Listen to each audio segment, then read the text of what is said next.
Eighth class students, welcome to my class. आज हम start कर रहे हैं chapter 9 mensuration. Mensuration means measurement of different aspects of a figure. एक figure का पैरामीटर मेजर करना, एरिया मेजर करना, that is called as the measurement of that figure. तो इस एक्सरसाइज में हम इस चैप्टर में हम इसी बारे में डिस्कशन करेंगे कि फिगर्स का पैरामीटर कैसे होता है, एरिया कैसे फाइंड आउट करते हैं डिफरेंट फिगर्स का, और वॉल्यूम भी डिस्कस करेंगे लास्ट की एक्सरसाइजेस में। तो स्टार्ट करते हैं एक्सरसाइज 9.1 और फॉर्मूलाज मैं साथ साथ बताते जाऊंगी जिस तरह से आएंगे, तो आपने उनको बहुत ध्यान से सुनना है और बहुत ही केयरफुली उनको अपने दिमाग में सेटल डाउन करके रखना है, तभी आप ये एक्सरसाइज, ये चैप्टर कर पाएंगे। Exercise 9.1, find the perimeter and the area of the following figures. आपको कुछ फिगर्स दी हैं, ये पार्ट्स एंड डिफरेंट 1 2 3 4 5 फिगर्स आप अपनी बुक से देखेंगे। यहाँ आपको मैं फिगर दिखा रही हूँ, आप फिगर यहाँ से देखेंगे, सोल्यूशन मैं आपको नोटबुक पे दिखाऊंगी। फर्स्ट पार्ट है, जैसे इसमें पैरामीटर भी निकालना है और एरिया भी। अब सबसे पहले पैरामीटर और एरिया में डिफरेंस क्या है वो देखिए। पैरामीटर क्या होता है? पैरामीटर जब हम बाउंड्री की लेंथ को मेजर करते हैं, यानी कि total length of the boundary of any figure. कोई भी फिगर है, जैसे ये फिगर है, इसकी ये जो बाउंड्री है, बाउंड्री मतलब आउटर लाइंस, इनकी जो टोटल लेंथ होती है उसको पैरामीटर कहा जाता है। और इसके बीच में जो एरिया है, इसके बीच में जितना पोर्शन आया हुआ है, that is called the area of that figure. अब जैसे ये ट्राइंगल है, देखने में ट्राइंगल में भी फॉर्मूला लगता है एरिया के लिए या पैरामीटर के लिए, बट वो स्पेशल टाइप ऑफ ट्राइंगल हो, जैसे इक्विलेटरल हो, तो उसमें इक्विलेटरल ट्राइंगल में हम लिखते हैं parameter is equal to 3 into side, क्योंकि तीनों साइड्स इक्वल होती हैं। और जो फिगर में आपको समझ ना आए, जो रेक्टेंगल ना हो, स्क्वायर ना हो, इस तरह की फिगर्स पर्टिकुलर ना हो, जनरल हो, तो उसमें sum of all the sides, parameter is always the sum of all the sides. और रेक्टेंगल है, स्क्वायर है, उसमें डिफरेंट फॉर्मूलाज होते हैं जो मैं आपको अभी बताती हूँ। तो फर्स्ट फिगर देखिए, एक ट्राइंगल है, ट्राइंगल की साइड ये 5 है, ये 6 है और ये 7 है। और ध्यान रखिए, जब पैरामीटर की बात आएगी तो सिर्फ ये जो रेड लाइंस हैं इन्हीं को काउंट करना है।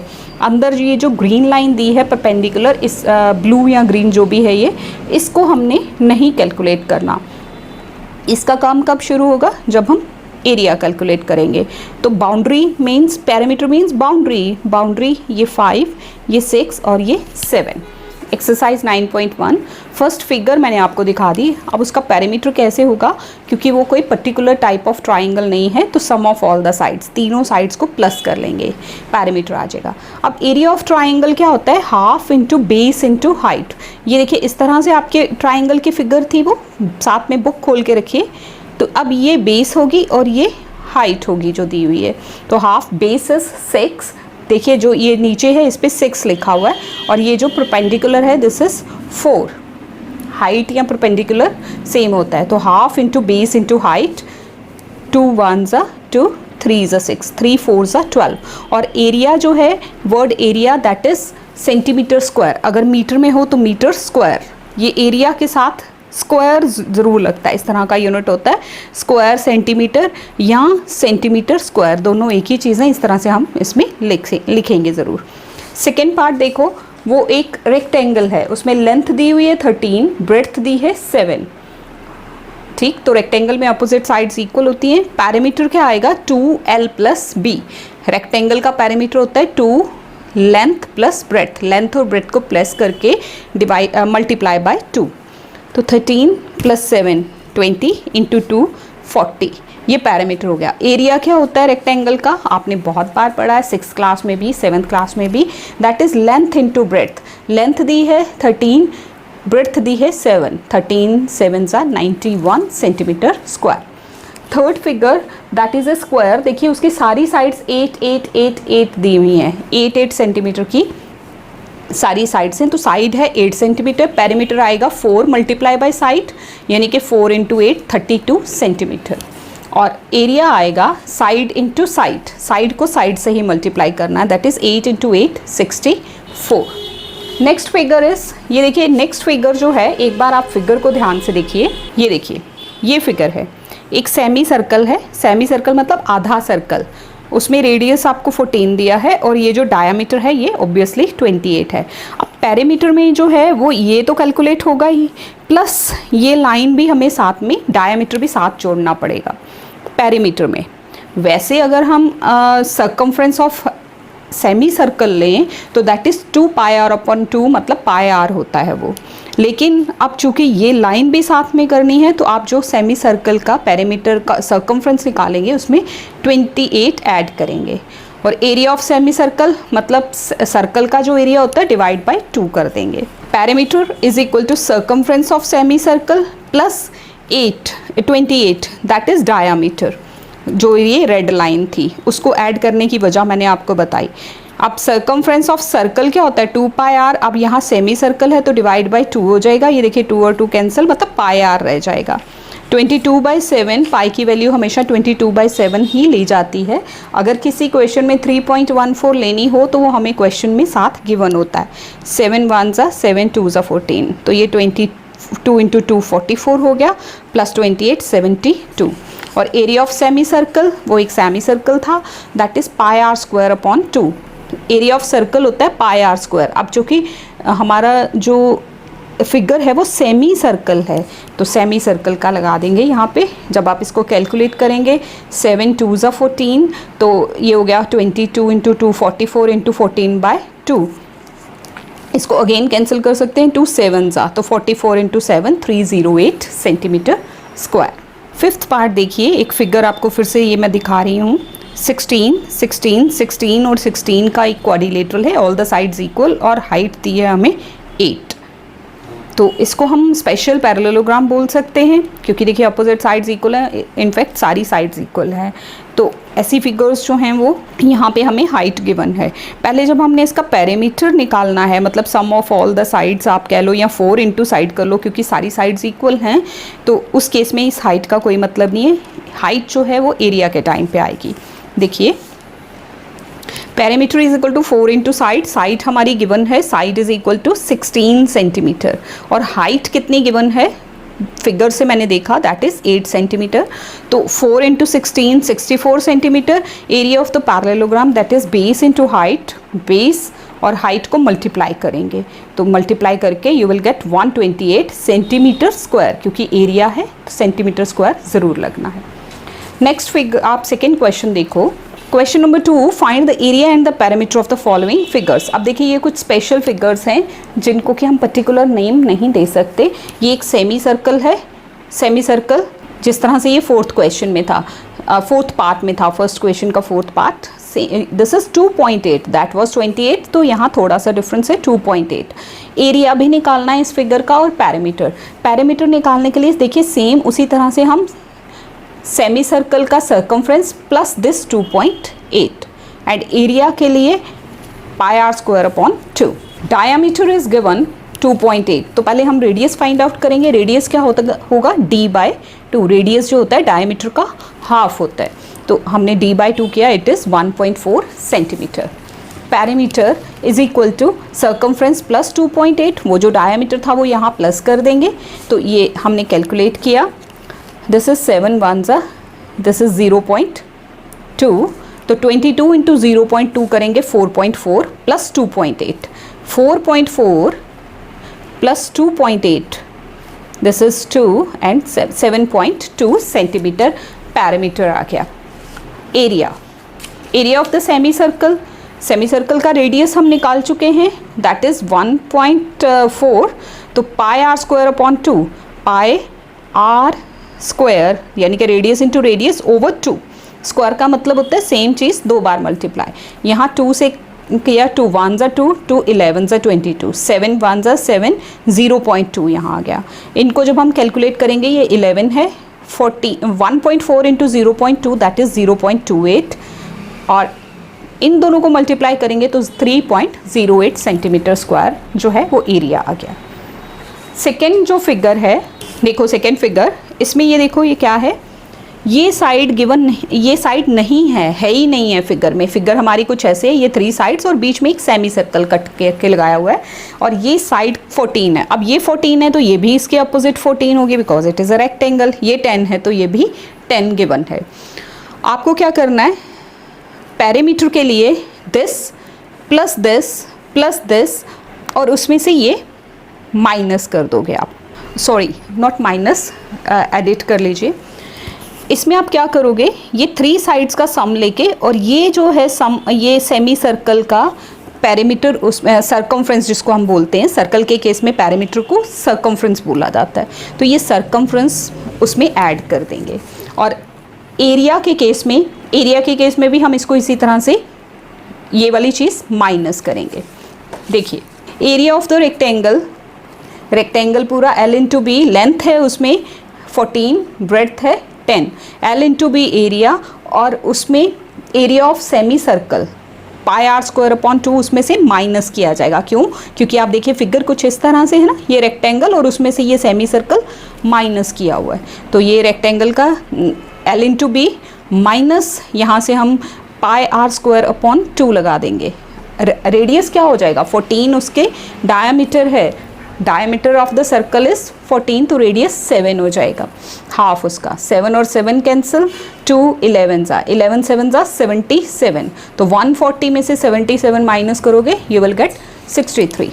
और पेरीमीटर के लिए तीनों साइड्स का सम प्लस वो जो सेमी सर्कल है वो प्लस करेंगे, तो this is 10 plus 10 20 plus 14 34 plus pi 22/7 into r, ये और ये कैंसिल, 7 1 जा 7 1 जा, this is 34 plus 22 centimetre which is 56 centimetres. 4 into 6 3 into 5 56 centimetres आ जाएगा ये। थर्ड पार्ट देखिए, थर्ड पार्ट में ये एक ट्राइंगल है और नीचे क्या है, एक सेमी सर्कल है। तो जब हमने पेरीमीटर निकालना है उस केस में क्या होगा, ये लेंथ प्लस ये लेंथ और ये सेमी सर्कल का सरकमफ्रेंस, ये प्लस हो जाएगा। और जब एरिया होगा तो ट्राइंगल का area plus this semi circle का area. Area of figure is equal to area of triangle plus area of semi circle. Half base into height triangle का एरिया होता है, तो इस केस में हमारी बेस क्या गिवन है, आपकी बुक में गिवन है दिस इज 2.8 और हाइट कितनी है 3, तो हाफ बेस इंटू हाइट। और यहाँ है सेमी सर्कल का area pi are square upon 2 pi r. अब 2.8 जो है वो डायमीटर है, तो वहाँ से पहले रेडियस 1.4 ये हम पीछे भी कैलकुलेट कर चुके हैं बहुत बार, तो आप उसको कैलकुलेट करेंगे। दिस इज 2 1 to 0.7 एंड 7 से करा तो 0.1। जब इनको मल्टीप्लाई किया तो 3.08 आया, ये पीछे भी हमने कैलकुलेट किया था। और यहाँ जब हमने इनको मल्टीप्लाई किया तो 4.2, फिर हमने इनको प्लस कर देना, this is 7.28 centimetre square. Same figure का जब हम पैरामीटर लेंगे तो उसमें क्या होगा, 2 centimetre plus 2 centimetre plus circumference of semi circle, this is 2 plus 2 pi r upon 2, 2 cancel हो गया, क्योंकि सेमी सर्कल में ये क्यों बार बार आपको कैंसिल करके दिखा रही हूँ, क्योंकि सर्कमफ्रेंस ऑफ फुल सर्कल होता है 2 पाई आर, तो सेमी का मतलब आधा, तो ये जब कैंसिल होगा तो हाफ पाई आर रह जाएगा, पाई आर। 7 0.2 इनको मल्टीप्लाई किया, जब हमने इनको ऐड किया तो you will get 8.4 centimetres. Parameter ये हो गया, एरिया ये हो गया। Question number 3, A square and a rectangular field with measurements as shown। ये स्क्वायर फील्ड है, एक रेक्टेंगुलर फील्ड है। स्क्वायर फील्ड की साइड जो है दैट इज 50 मीटर ईच है और रेक्टेंगल की साइड्स हैं 60 एंड 40, लेंथ 60 है, ब्रेड्थ 40 है। दे हैव सेम पैरामीटर, इनका पैरामीटर सेम है। Which field has larger area and how much, कितना एरिया किसका लार्जर है, पहले बताना है किसका एरिया लार्जर है और कितना लार्जर है। ये रहा third answer. Parameter of square is equal to parameter of rectangle, ये गिवन है। चलिए एरिया ऑफ स्क्वायर कितना आएगा, साइड मल्टीप्लाई बाय साइड, यानी कि 50 इंटू 50, 50 इंटू 50 करोगे 2500। और एरिया ऑफ रेक्टेंगल क्या होता है, L into B, 60 into 40, 60 into 40 करोगे या 40 into 60, one and the same thing, तो ये हो गया 2400 मीटर स्क्वायर। ये 2500, ये 2400, तो किसका एरिया लार्जर है, square has larger area by how much, दोनों को माइनस कर दो बाय 100 मीटर स्क्वायर। 2500 में से 2400 माइनस करोगे तो you will get 100 metre square. Square has a larger area by 100 metre square. Question number 4, a park of length, ये एक पार्क है a park of length 30 meter and breadth 20 meter, there is a path of 1 meter running inside the park. ये park है, उसके अंदर ये 1 metre चौड़ा path जो है, हर तरफ से एक रास्ता बनाना है 1 मीटर चौड़ा। यानी कि लेंथ में से कितना कम हो जाएगा अगर हम अंदर के एरिया की बात करें, अंदर की लेंथ की बात करें, तो 1 यहाँ से माइनस हुआ, 1 यहाँ से माइनस हुआ, एक साइड से 1 माइनस, दूसरी साइड से 1 माइनस। और इसी तरह से ब्रेड्थ में से भी जब इंटरनल एरिया लेंथ और ब्रेड्थ लेंगे तो 1 1 उसमें से भी माइनस होगा। The path has to be cemented, ये पाथ हमने कंस्ट्रक्ट करना और इस पर सीमेंट का फर्श लगाना है। If 1 bag of cement is required for 4 metre square area, 4 metre square के एरिया के लिए कितने बैग्स चाहिए सीमेंट के? 4। तो आपको बताना है कि जो आप एरिया कैलकुलेट करोगे पाथ का, ये रास्ते का जो ब्लू कलर में है, इस रास्ते का एरिया जो कैलकुलेट करोगे उसमें कितने सीमेंट बैग्स लगेंगे। Length of park 30 metre, breadth of park 20 metre given है, तो एरिया ऑफ पार्क क्या हो जाएगा? L into B, this is 13 into 20, 600 metre square. अब विड्थ ऑफ पाथ, वो जो रास्ता बनाना है वो कितना चौड़ा है? 1 मीटर हर साइड से, चारों तरफ से। तो रनिंग इनसाइड द पार्क हो तो वो एरिया, वो लेंथ और ब्रेड्थ में से 2 बार 1 1 को माइनस किया जाएगा। अगर वही रास्ता आउटसाइड बनाना होता तो हम 1 1 प्लस करते। लेंथ ऑफ इनर रेक्टेंगल, जो अंदर एक रेक्टेंगल बन रहा है उसकी लेंथ क्या रह जाएगी? 30 में से 1 और 1 2 बार माइनस कर देंगे, दिस इज 28 मीटर्स। 30 में से 1 29, फिर 1 माइनस किया 28। इसी तरह से ब्रेड्थ में से भी 2 माइनस हो जाएगा, 18 मीटर रह जाएगी।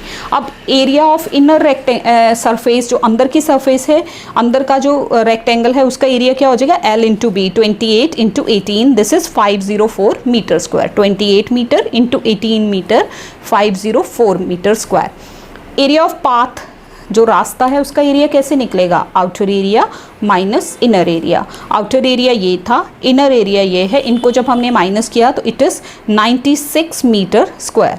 अब वो जो पाथ था उसका हमने एरिया कितना कैलकुलेट किया? 96 मीटर स्क्वायर्स। 4 बैग्स लगते हैं जब हमारा 1 मीटर स्क्वायर होता है एरिया। 4 मीटर स्क्वायर एरिया को कितने सीमेंट बैग लगते हैं? 1। और यहाँ से हम यूनिटरी मेथड लगाएंगे कि अगर 4 मीटर स्क्वायर के लिए 1 बैग लगता है तो 1 मीटर स्क्वायर के लिए कितना लगेगा? 1/4, ये 4 यहाँ आ जाएगा। और हमारा जो एरिया आया 96 मीटर स्क्वायर एरिया के लिए कितना सीमेंट बैग लगेंगे? That is 1/4 into 96। जब आप इसको कैलकुलेट करोगे, 4 से डिवाइड करोगे, इट इज़ 24। तो 24 bags are required for cementing that path. Question number 5. Mr. Sandeep has a square plot as shown in the figure. He wants to construct a house in the middle of the plot. ये उसका plot है, 25 by 25 metre का square plot है। उसके अंदर उसने घर बनाना है। घर जो है वो रेक्टेंगल की स्पेस में बनाया जा रहा है और बाकी ये जो स्पेस बचती है यहाँ क्या बनाया जा रहा है? गार्डन इज़ डेवलप्ड हेयर, यहाँ एक गार्डन डेवलप किया जा रहा है। तो find the total cost of developing a garden इसी around the house if the rate of that garden is ₹60 per metre square. ये पूरे प्लॉट का एरिया कैलकुलेट करेंगे साइड इंटू साइड करके, फिर ये हाउस का एरिया कैलकुलेट कर देंगे L इंटू बी करके। दोनों एरियाज़ को माइनस करोगे तो आपको एरिया ऑफ गार्डन मिल जाएगा। एरिया ऑफ गार्डन फिर कॉस्ट निकाल लेंगे। Side of the square plot, जो उसका प्लॉट है, साइड कितनी गिवन है उसकी? Side of square plot is equal to 25 metres. तो area of square plot side into side, 25 into 25 metre, this is 625 metre square. Length of house, वो जो अंदर हाउस बना रहे हैं उस एरिया की लेंथ कितनी है? 20 मीटर, ब्रेड्थ 15। तो एरिया ऑफ हाउस कितना हो गया? L into B, that is 20 into 15, 300 metre square. यानी कि पूरे इस एरिया में से 300 मीटर स्क्वायर में घर बन गया। तो गार्डन के लिए कितना बचा? दोनों को माइनस करेंगे, area of plot minus area of house, 325 metre square में गार्डन बनेगा। Cost of developing 1 metre square of garden, 1 metre square अगर गार्डन डेवलप करना है तो वहाँ 60 रुपीज़ लगते हैं। तो 325 में कितने लगेंगे? Cost of developing 325 metre squares of garden, that is 60 into 325, this is 19500, 19,500 rupees garden के डेवलपमेंट में लगेंगे। So thank you so much students for watching this video. Thanks a lot. I hope you have got this, आपको अच्छे से समझ आ गया होगा। अगर कोई क्वेरी, कोई क्वेश्चन होता है तो कमेंट बॉक्स में आप हमें ज़रूर बताइए। Thank you so much.